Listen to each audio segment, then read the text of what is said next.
Hi all, welcome back to our channel healthy spice. ఇవాళ మన ఛానల్లో నేను వచ్చేసా మీ ముందుకి ఒక మంచి హెల్దీ అయిన టేస్టీ రెసిపీ పెసరపప్పు గుంత పొంగనాలు అన్నమాట. రెగ్యులర్గా చేసుకునే గుంత పొంగనాలు కాకుండా ఒక్కసారి పెసరపప్పుతో ఇలా నేను చెప్పే విధంగా ట్రై చేయండి. చాలా టేస్టీగా, చాలా సాఫ్ట్గా, ఎలాంటి ఇనో కానీ వంట సోడా కానీ ఏమీ యూజ్ చేయకుండా ప్లఫీగా సూపర్గా ఉంటాయండి. టేస్ట్ ఒక్కటే కాదండి, మనకి ఇలా చేసుకోవటం మూలంగా చాలా హెల్దీ కూడా ఉంటుంది. మరి ఈ healthy, tasty, soft and fluffy recipe ఎలా చేయాలో చూసేద్దామా? దీనికోసం ఒక గంట ముందర ఒక కప్పు పెసరపప్పు, అలాగే 4-5 చెంచాల బియ్యంని బాగా వాష్ చేసుకుని మునిగేంత వరకు వాటర్ పోసుకుని ఒక 1 అవర్ బిఫోర్ నానపెట్టుకోండి. మీకు టైం ఉంటే 2 అవర్స్ అయినా నానపెట్టుకోవచ్చు, లేదంటే ఒక గంట ముందు నానపెట్టుకోండి, సరిపోతుంది. ఇప్పుడు ఒక మిక్సీ జార్ తీసుకుని ఈ నానపెట్టుకున్న పెసరపప్పు బియ్యాన్ని ఈ మిక్సీ జార్లోకి వేసుకోండి. మీకు ఇంట్రెస్ట్ ఉంటే ఈ రెసిపీని మీరు పెసలతో కానీ పొట్టు పెసరపప్పుతో కానీ చేసుకుంటే ఇంకా హెల్దీ అవుతుంది. కాకపోతే పెసలు కానీ పొట్టు పెసలు కానీ వేసుకుంటే కనుక ఇంకొంచెం ఎక్కువసేపు అయితే నానపెట్టుకోవాల్సి వస్తుంది మనం. అదే రెగ్యులర్గా వాడుకునే పెసరపప్పు అయితే ఒక గంట సేపు నానపెట్టుకుంటే సరిపోతుంది. ఇలా మొత్తం మిక్సీ జార్లోకి వేసుకున్నాక దీనిలో రుచికి సరిపడినంత ఉప్పు, ఒక 1/2 చెంచా వరకు పసుపు వేసుకుని ఒక టీ గ్లాస్ వాటర్ వేసుకోవాలి. ఇప్పుడు మూత పెట్టేసుకుని దీన్నంతా మెత్తగా కాటుకలాగా గ్రైండ్ చేసుకోవాలి. చాలా సాఫ్ట్గా ఉండాలండి పిండి అనేది మనకి. చూసారా, ఈ విధంగా మెత్తగా గ్రైండ్ చేసుకోవాలి. ఇప్పుడు దీన్నంతా ఒక మిక్సింగ్ బౌల్లోకి తీసుకోండి. పిండి కన్సిస్టెన్సీ అనేది మరీ గట్టిగా ఉండకూడదు, అలానే మరీ ఫ్లోటింగ్ కన్సిస్టెన్సీలో ఉండకూడదు. ఇప్పుడు దీనిలోకి 1 స్పూన్ జీలకర్ర, 1 ఇంచ్ అల్లంని సన్నగా కట్ చేసి ముక్కలుగా వేసుకోండి.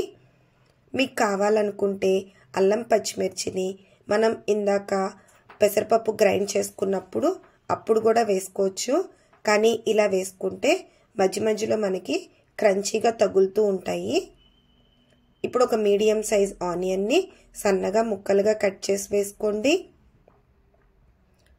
ఒక 2-3 క్యారెట్లని పీల్ చేసేసి ఈ విధంగా సన్నగా ముక్కలుగా కట్ చేసి వేసుకుంటున్నా.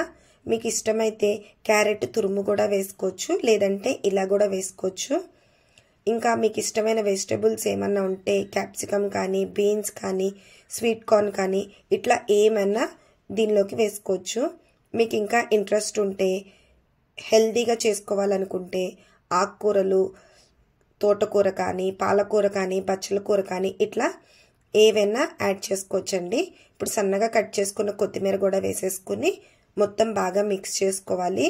ఇప్పుడు స్టవ్ మీద గుంత పొంగనాల ప్యాన్ ఒకటి పెట్టుకుని స్టవ్ని లో ఫ్లేమ్లో పెట్టుకుని ఈ గుంతలన్నిటిలోకి ఆయిల్ కానీ గీ కానీ వేసుకోండి. నేనైతే ఎక్కువ నెయ్యినే ప్రిఫర్ చేస్తానండి. పెసరపప్పు కదండి, నెయ్యి కాంబినేషన్లో అయితే చాలా కమ్మగా ఉంటుంది. లేదు ఆయిల్తో వేసుకున్నా కానీ చాలా టేస్ట్గానే ఉంటుంది, ఏదైనా బాగానే ఉంటుందండి. ఇప్పుడు ఈ ఆయిల్ కొంచెం వేడయ్యాక ముందుగా మనం రెడీ చేసుకున్న పిండిని ఒక 1/2 స్పూన్ తీసుకుని ఈ గుంతల్లోకి ఫిల్ చేసుకోవాలి. మరి ఎక్కువ పిండి వేసేసుకోకండి, ఎందుకంటే లోపల ఉడకదు, మనకి పైన కలర్ వచ్చేస్తుంది కానీ లోపల మాత్రం పచ్చి పచ్చిగా ఉంటుంది. ఈ విధంగా ఒక్కొక్క 1/2 స్పూన్ని ఒక్కొక్క గుంతలో ఫిల్ చేసుకుని స్టవ్ని లో ఫ్లేమ్లో పెట్టుకుని మూత పెట్టేసుకుని ఒక 5 నుంచి 10 నిమిషాల వరకు సన్నని సెగ మీద కుక్ చేసుకోవాలి. ఒక 10 నిమిషాల తర్వాత మూత తీసి చూస్తే మన పొంగనాలన్నీ ఒకవైపు కుక్ అయిపోయి ఉంటాయండి. మనకి పొంగనాలు కుక్ అయ్యాయో లేవో తెలుసుకోవటానికి మనం ఈ విధంగా స్పూన్తో తిప్పేటప్పుడు మనకి పొంగనాలు కనుక ఈజీగా టర్న్ అయిపోతే సెకండ్ సైడ్కి మనకి పొంగనాలు అనేవి పర్ఫెక్ట్గా కుక్ అయినట్టు. లేదు మనకి స్పూన్తో తీయటానికి సెకండ్ టైం టర్న్ చేయటానికి సరిగ్గా తిరగట్లేదు అనుకుంటే మరొక 2 నిమిషాల పాటు మూత పెట్టి కుక్ చేసుకోండి, ఈజీగా టర్న్ అయిపోతాయి.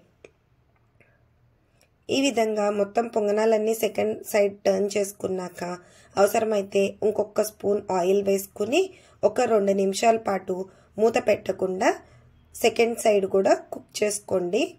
ఒక 2 మినిట్స్ తర్వాత మన పొంగనాలన్నీ మనం వేరొక ప్లేట్లోకి తీసేసుకోవచ్చండి. ప్యాన్ నుంచి సపరేట్ చేసేసుకుంటే ఎంతో టేస్టీ అయిన పెసరపప్పు పొంగనాలు అయితే రెడీ అయిపోతాయి. ఇక్కడ మీకు చూపిస్తా చూడండి, అస్సలు ఆయిల్ అనేది లేకుండా చాలా సాఫ్ట్గా ఎంత ప్లఫీగా ఉన్నాయో చూడండి. అలాగే మనం తినేటప్పుడు మనం వేసుకున్న క్యారెట్ ముక్కలు, పచ్చిమిర్చి, అల్లం తగులుతూ క్రంచీగా సాఫ్ట్గా చాలా బాగుంటాయండి. ఈ వీడియో మీకు నచ్చితే ఒక్కసారి ట్రై చేసి ఎలా వచ్చిందనేది కామెంట్ సెక్షన్లో కామెంట్ చేయండి. అలాగే మరిన్ని వీడియోస్ కోసం నా ఛానల్ని సబ్స్క్రైబ్ చేసుకోండి. పక్కనే ఉన్న బెల్ ఐకాన్ని ప్రెస్ చేయడం అస్సలు మర్చిపోవద్దు. థ్యాంక్స్.